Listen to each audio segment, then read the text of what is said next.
Hi, lovely people. Thank you for reviewing my story. I hope you enjoy it. My name's Ariana and I'm 26, female. Growing up, I was always that kid dreaming of a chaotic yet beautiful mess, a huge family. The kind you see in movies where there's always a kid running around, another one crying, and someone in the background yelling about dinner. Yeah, that was my dream, and it made me happy just thinking about it. Now, the idea of being a housewife, that was the icing on the cake for me. I wanted a litter of 8 or 9 little rascals, and I wasn't shy about letting my boyfriends know. Surprisingly, not many folks shared my vision. It scared off a fair share of potential boyfriends, leaving me swiping through dating apps with a dream that seemed a bit too ambitious for most, especially in the 21st century. I mean, I get it. Kids are expensive. So I knew that finding the right match was going to take a bit of time. Well, the years were floating by, and I don't know if you know this, but in order to have 8 to 9 kids, you're going to have to start fairly early. So when I hit 25, I started getting worried because nobody seemed to want me. I was lonely and frustrated, and I was honestly on the verge of giving up. Until one day, I found myself at a Kevin Hart comedy special, sitting next to this charming and, dare I say, an equally funny guy named Michael. Crazy, I know. It was a random and chance encounter that changed everything. We laughed together through the entire special, and by the end of the night we were exchanging socials. At the time, I had just gotten out of a nasty breakup, so I didn't think this would go far. Just a night of laughter and maybe some temporary distraction. But Michael? Oh boy, he was persuasive in the best possible way, if you catch my drift. Michael was quite the charmer. He had this way of making me feel like I was the only girl in the world. It was sweet. And I was totally in love. Marriage was the end goal for me, of course, and I couldn't wait to meet his family. But for some reason, even after several months of dating, Michael seemed hesitant about introducing me to his folks.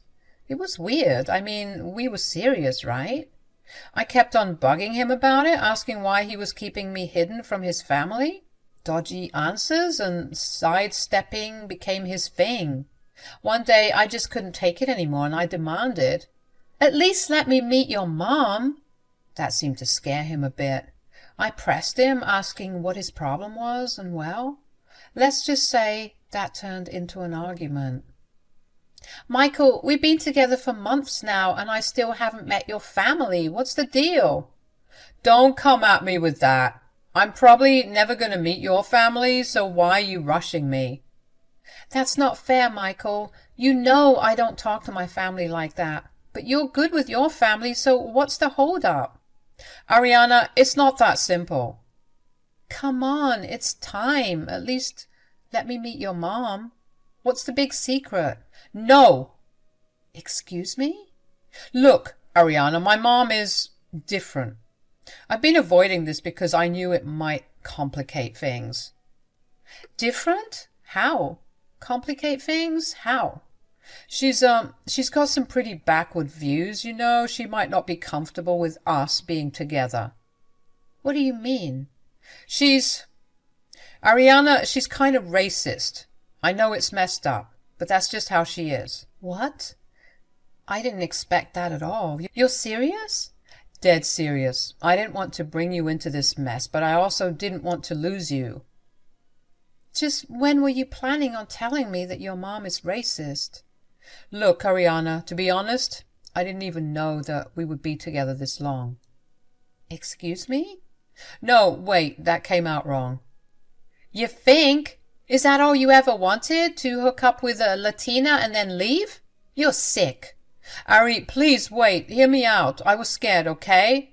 I knew you'd react like this, and no, that's not why I'm with you. I've grown to love you. I want to be with you. Only you." "Yeah? Well, I'm not so sure I want to be with you anymore. Thanks for wasting my time." I took some time away from Michael after learning about his mom being racist. That hurt, ran deep, and it seemed like a deal breaker. For months he kept blowing up my phone, pleading for another chance.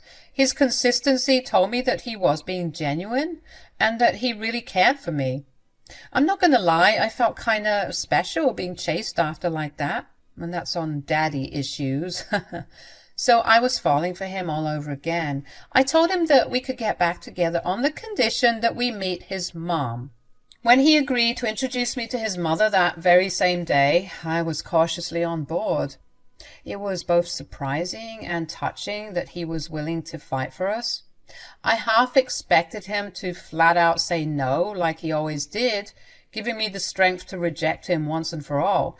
But he seemed to be willing, and so I was willing. I mean, that is what I wanted all along, right? I kept telling myself that everything would be okay, that they would see me for me and not my race, and I was crossing my fingers when we finally met up. The day came and Michael nervously led me to his parents' house. I was on edge, not knowing what to expect. As we walked in, his mom, Rose, greeted us with a forced smile. It was obvious she wasn't thrilled. Uh-oh. We exchanged awkward pleasantries, but as we talked more and more, I could sense the tension growing. Rose made little effort to hide her discomfort, and it felt like there was an invisible wall between us. Michael tried to mediate, but it was clear his mom wasn't budging. As we sat in their living room, I couldn't help but feel like an outsider. Rose didn't ask me anything about myself and only engaged in conversation when necessary. It was painfully obvious that she disapproved of our relationship. And that's the story of how we met. He was very sweet to me, and I fell for him instantly. I felt the exact same way, babe. Rose, I would love to take you to one of these specials. There's this really cool comedian who's all about women and women's rights and... Remind me again, what's your name? Oh, it's Ariana dos Santos. Ariana.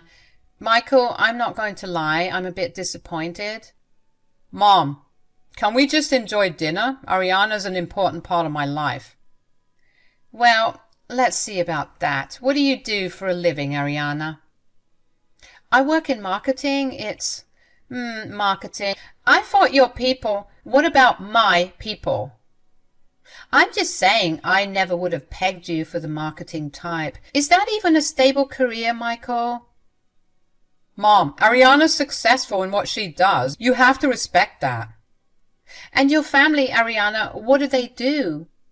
My family, you don't need to ask her about that. It's a bit of a sore spot. Typical. Mom, what is wrong with you? Michael, you can do better. Mom, that's not fair. Ariana is wonderful. Mrs. Rose, I don't think... Please, dear, let the adults talk. Mom, that's enough. We're here to enjoy a meal, not to interrogate Ariana like she's some criminal. I mean, have you checked? I swear to God, Mom. I'm just asking, don't be mad at me because I have your best interests at heart. Like I said, we're here to sit down, enjoy each other's company, and enjoy this meal. Enjoy your meal, then. We'll see how long this, whatever this is, lasts. Michael, I don't know what to say. I'm sorry, Ariana. My mom can be difficult. Just ignore her, please. Okay, let's try to enjoy dinner. After a strained and uncomfortable evening, we left, and Michael apologized a lot. He admitted he underestimated how challenging this would be and promised to talk to his mom to try and make her understand. Days turned into weeks, and Michael kept reassuring me that he was working on it. However, deep down, I couldn't shake off the feeling that our relationship was trapped in a web of stupid family drama. I really should have left him then and there, but for some reason I didn't. I just thought that things would get better. I saw Michael trying so hard for us, so I thought that everything would turn out okay. I thought, that's the type of person I want as a husband and a father. He was so strong and he was constantly fighting, so this was ticking all the boxes in my head. So as time went on, the tension with Michael's family stuck around like a bad smell. We tried to build our life together, but the fact that his family skipped out on important stuff just made the disapproval more obvious. Michael and I ended up getting married in a small chapel where neither of our family members showed up. His family didn't approve of this wedding, and mine didn't show up either because I've always had a toxic relationship with my family. Michael did his best to have my back, but I'm not going to lie. The whole dream of a big, happy family was slipping away. The thought of bringing kids into a world where they might not be fully accepted was eating at me day by day.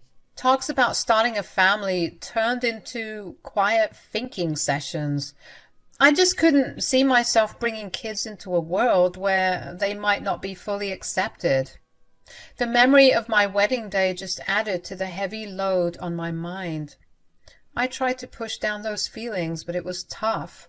Crying became a regular thing, and no matter how much Michael tried to reassure me, the pain stuck around. I started wondering if I could handle a lifetime of family gatherings tainted by ignorance and prejudice.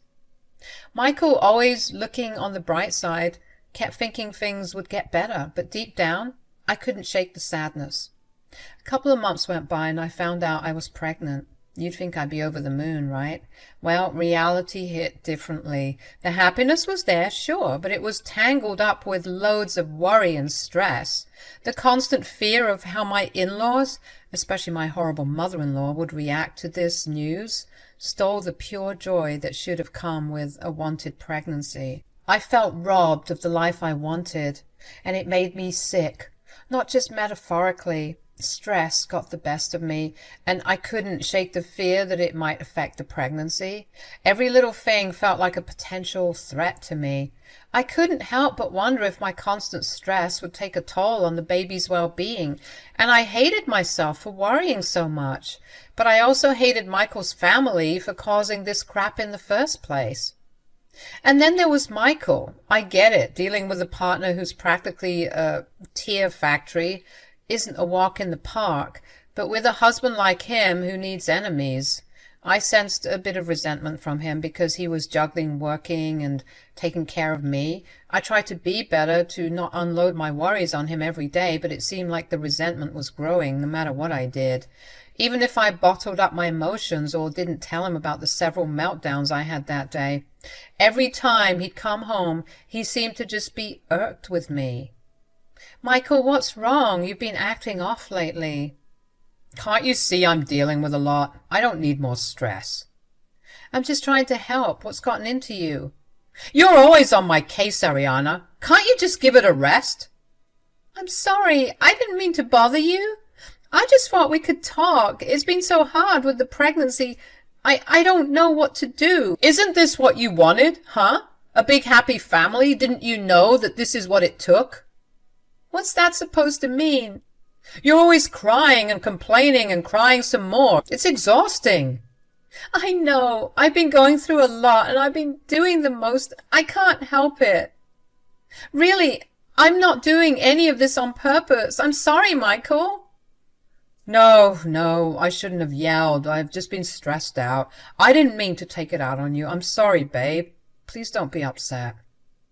Looking back, those arguments with Michael felt like a broken record. I'd cautiously approach him, trying to understand, only to be met with more anger, and eventually his BS apology. It became a painful cycle, and I was dealing with a lot already, so this was particularly hurtful. Looking back, I can confidently say that my pregnancy was far from the blissful experience I had hoped for, and I resent that every day. I attempted to bridge the gap with my mother-in-law, of course, hoping to find some comfort and support since I wasn't getting any from my man. Each time, however, I was met with rejection and hurtful comments about me and the baby. I was just about to give up hope on everyone when one day Rose called me, sounding as sweet as sugar. Ariana, I'm so glad you picked up. Are you? Yes, of course I am. Listen, I need your help with something. Of course, anything. So, as you know, my 50th is slowly approaching, and I need your help with organizing the event. While I was touched by the prospect of us finally getting along and seeing eye to eye, the timing couldn't have been worse. At 8 months pregnant, I was practically immobile. I looked like a freaking hot air balloon with elephant-sized feet.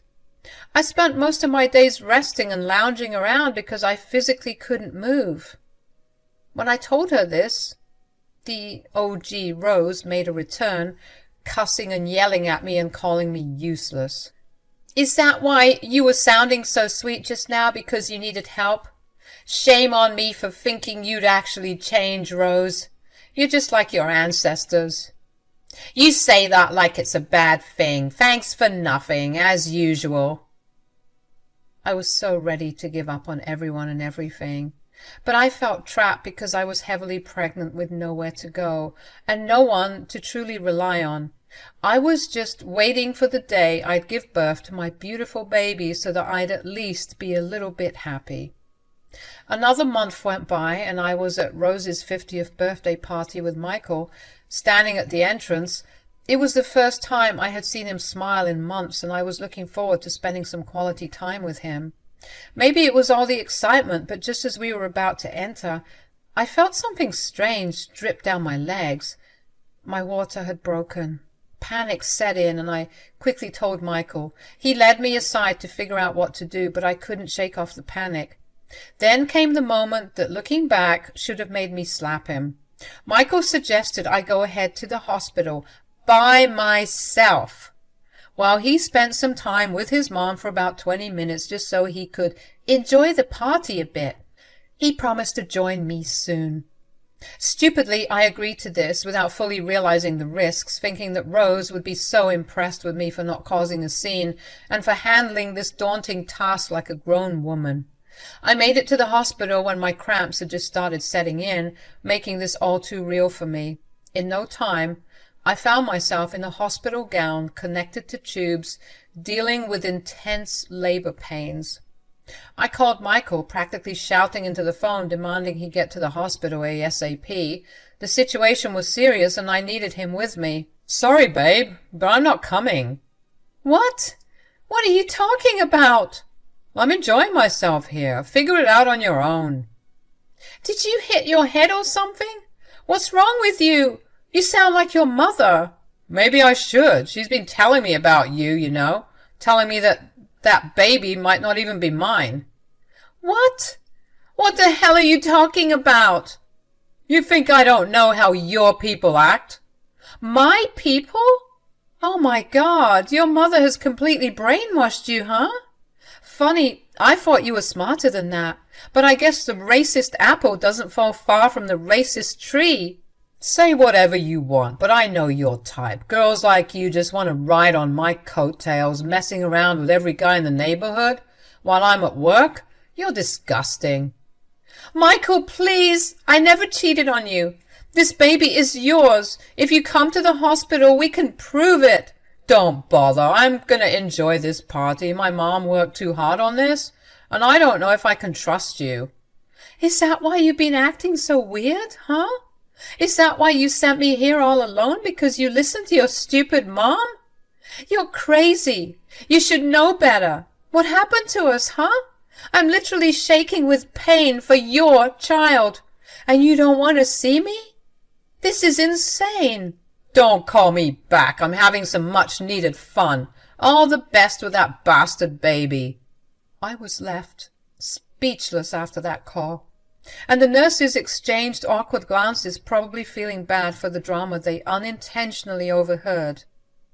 The labor pains were intensifying, and the realization hit me. I had to make a call I'd been avoiding for a while. Somehow, through all the pain, I dialed my brother, Petros. It had been years since I'd last spoken to him, so I knew he'd be surprised. He started off by saying that he didn't want to speak to me, but I quickly cut him off to tell him that I was not doing okay, and that I wouldn't have called if it wasn't for anything serious. Things weren't so good the last time we left things. He was pretty upset when I left home at 16 because of our toxic parents, but I had to do it. I spilled everything out, explaining that I needed his help. The beeping noise in the background, mixed with my groans of pain, led him to ask what was going on. I revealed that I was in labor and I was alone and I was scared. I know Petros like the back of my hand. No matter how mad he was, he'd always be there for his sister. So he told me that I needed to send him my location and that he'd be there ASAP. I was feeling much better, knowing that I wouldn't be completely alone through all of this. And I don't know if it was the fluctuation in hormones, but I was so angry.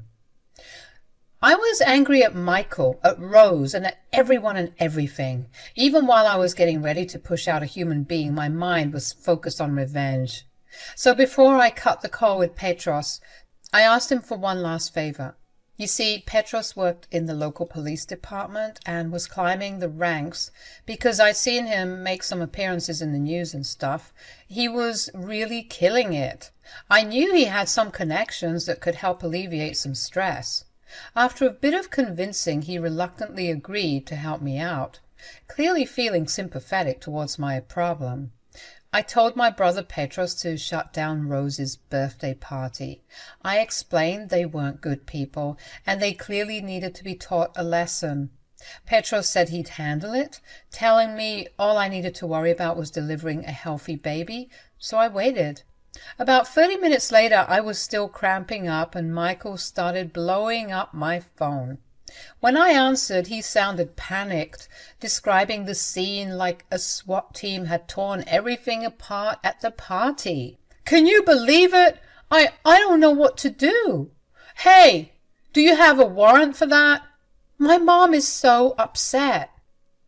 Michael, I'm literally giving birth right now. I don't care about your stupid problems and your mother's stupid party. In fact, I'm glad it got shut down. How could you say that? She hasn't stopped bawling her eyes out. Good. Now I'm sure she knows how it feels to be upset about something that has been completely ruined. I just wish I was there to see her face. What's that supposed to mean? I couldn't help but laugh. I told Michael he shouldn't have messed with me, saying if I had to have a crappy night, then so did everyone else. I was the one who called the cops on the party. What? Oh my God, my mother was right about you. No, Michael, she seriously wasn't, but you two have been wanting to paint me out to be the bad guy, so there you have it. Hopefully, my little stunt gives you something to talk about, since you two are clearly racist a-holes with nothing better to do. Hey, I'm not racist. I treated you right. You were the one who was messing around with... And this is all based on what exactly? Stereotypes? Because it sure as hell isn't evidence, because there is none. Mom is now being handcuffed. What the frick? Get your hands off my mother. She didn't do anything. Very faintly in the background, I could hear what sounded like Petros saying that they wanted to do a thorough background check on Rose and that she'd have to spend the night in a cell. What? This is insane. I didn't do anything. You can't do this to me. I hate you. You and your people are always screwing with us. Leave us alone. I hung up the call because the labor pains were really amping up, and I was set on focusing on my baby instead of that BS nonsense. Even though I couldn't move, I felt like I was on top of the world. These people had disrespected me for the longest time, and they expected me to sit back and watch? No siree, not even when there's a baby on the way. I'm so glad I got my revenge.